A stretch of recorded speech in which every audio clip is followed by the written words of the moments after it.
Assalamualaikum warahmatullahi wabarakatuh. Hello guys, how are you today? Okay, so let's introduce us from group 2 consisting of Muhammad Fajrin and Alfi Nur Azizatur Rashida. In here we will explain about frequency table data for the statistic course.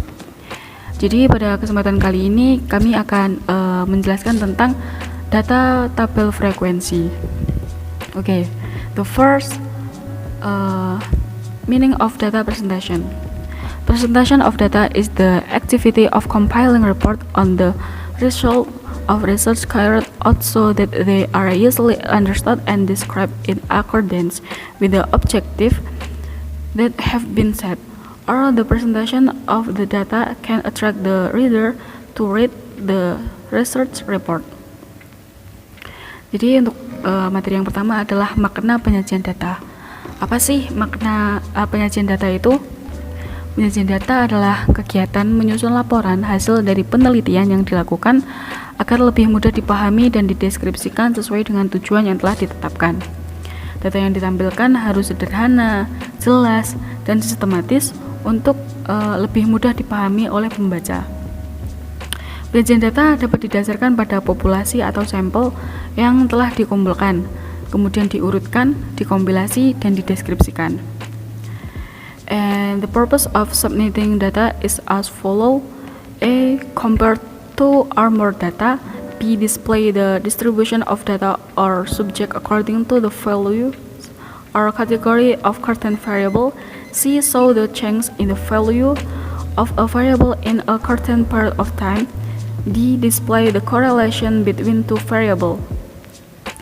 Jadi tujuan dari penyajian data adalah ada 4. Untuk yang pertama itu adalah membandingkan dua data atau lebih. Yang kedua, menampilkan penyebaran data atau subjek menurut nilai atau kategori variabel tertentu. Yang ketiga, menunjukkan perubahan nilai suatu variabel dalam kurun waktu tertentu. Dan juga yang terakhir, menampilkan korelasi antara dua variabel. Oke, next. Types and method of data presentation, atau macam-macam dan cara penyajian data. The first, narrative. Presentation of research data in the form of sentence. Jadi macam-macam dan cara penyajian data itu diantaranya yang pertama adalah narasi. Narasi adalah bentuk penyajian data secara teks yang penyajian datanya itu dalam bentuk kalimat. An example, sejumlah 90% penderita penyakit Y di kota X adalah anak usia sekolah dasar yang tinggal di daerah nelayan. 3 di antara 7 peserta penyuluhan kesehatan tentang penanggulangan DP adalah kader kesehatan. Jadi data yang disajikan merupakan gambaran umum tentang kesimpulan hasil pengamatan. Penyajian dalam bentuk narasi biasanya digunakan dalam bidang sosial, ekonomi, psikologi, dan masih banyak lagi. Dan itu juga berperan untuk laporan hasil penelitian kualitatif. Oke, next, table. Table divided into 3. On-way table, two-way table, and three-way table. Jadi untuk macam-macam dan cara penyajian data yang selanjutnya adalah dengan menggunakan tabel.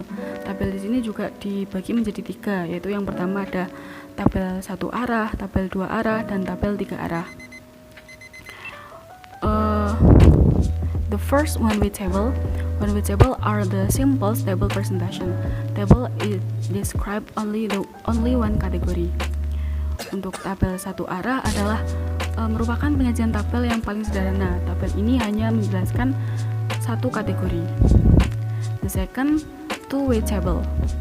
Two-way table is show the relationship between two things or two different characteristics.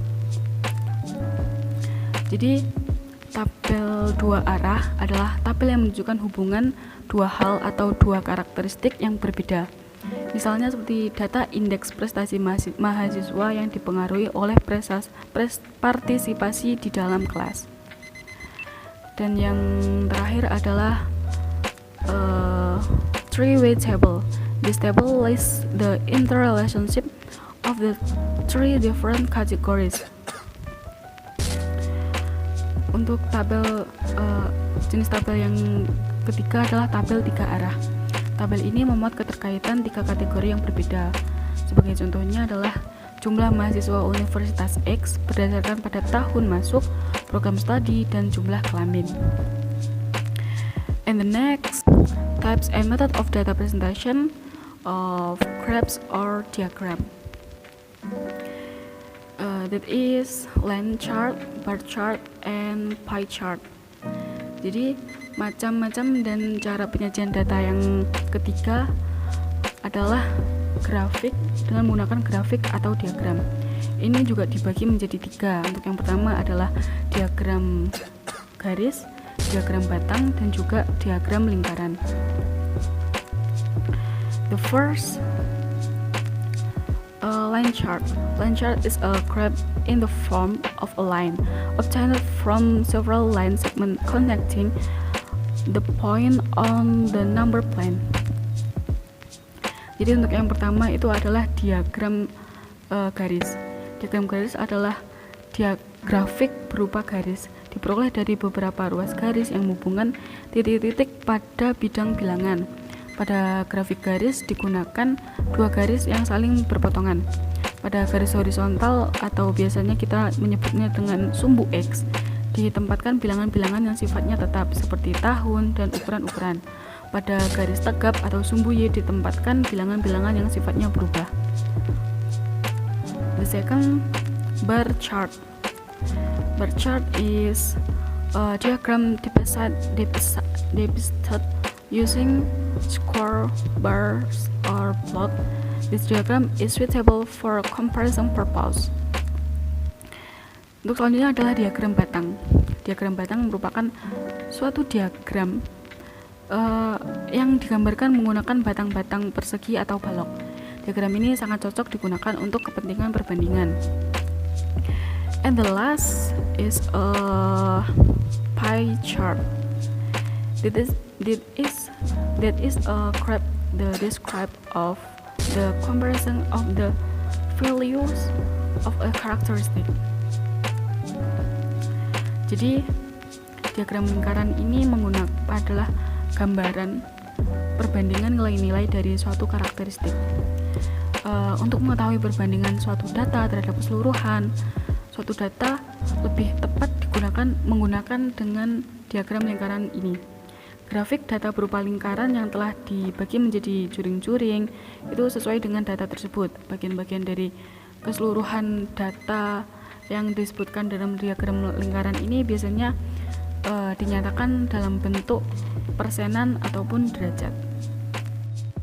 Okay, next, meaning of frequency.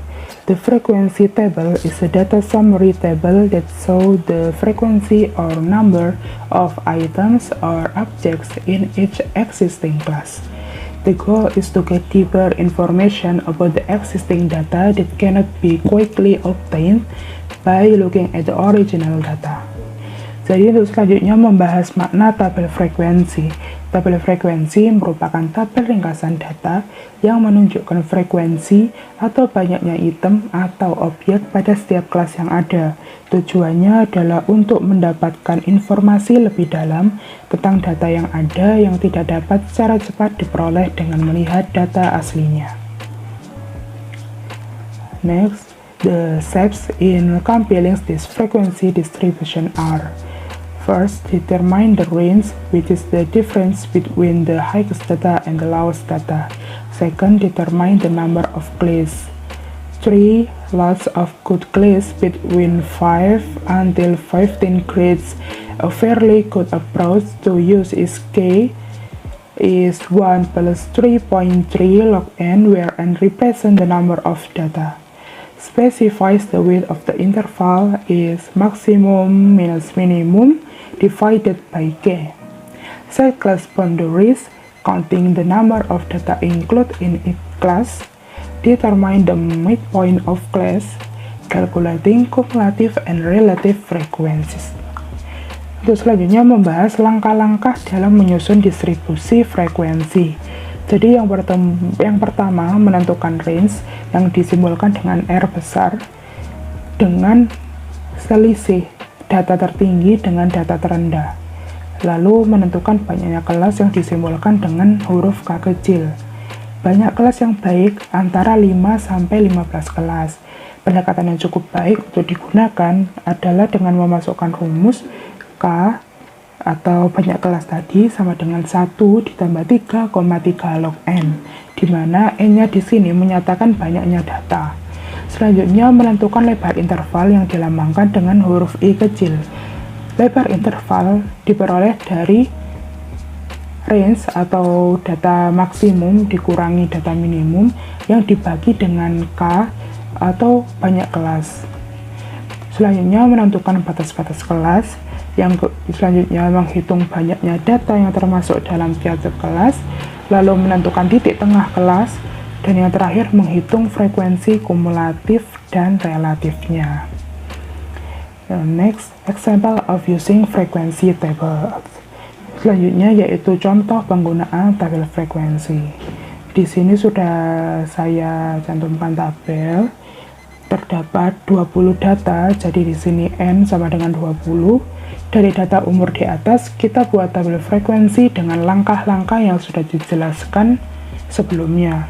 Untuk memudahkan penyusunan, perlunya kita mengurutkan dari data terkecil ke data yang terbesar, sehingga diperoleh dengan data terkecil pada umur 19 dan data terbesar di umur 56. Untuk yang pertama, kita menentukan range. Range kan tadi dijelaskan selisih antara data tertinggi dan juga data terendah. Data tertinggi kita peroleh 56 dan data terendah kita peroleh 19. Jadi 56 dikurangi 19 sama dengan 37. Selanjutnya menentukan banyak kelas atau yang disimbolkan dengan huruf K kecil. Sesuai penjelasan tadi, dimasukkan rumusnya K sama dengan 1 ditambah 3,3 log N, di mana N menyatakan banyaknya data. Jadi dimasukkan angkanya K sama dengan 1 ditambah 3,3 log, N-nya diganti jumlah data yaitu sebanyak 20. Jadi hasilnya 5,293. Karena 5,2, 2-nya kurang dari 5, maka dibulatkan menjadi 5. Selanjutnya menentukan lebar interval yang diperoleh dari range dibagi dengan K. Range tadi telah diperoleh yaitu 37, K-nya juga diperoleh yaitu 5, jadi 37 dibagi 5 sama dengan 7,4 dibulatkan menjadi 7.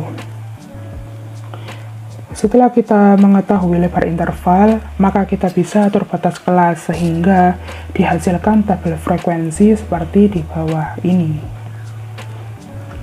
Karena tadi lebar intervalnya menjadi 7, maka dimulai dari data yang terendah yaitu di umur 19 ditambah 7 sehingga 19 sampai 26 tahun, begitu juga seterusnya.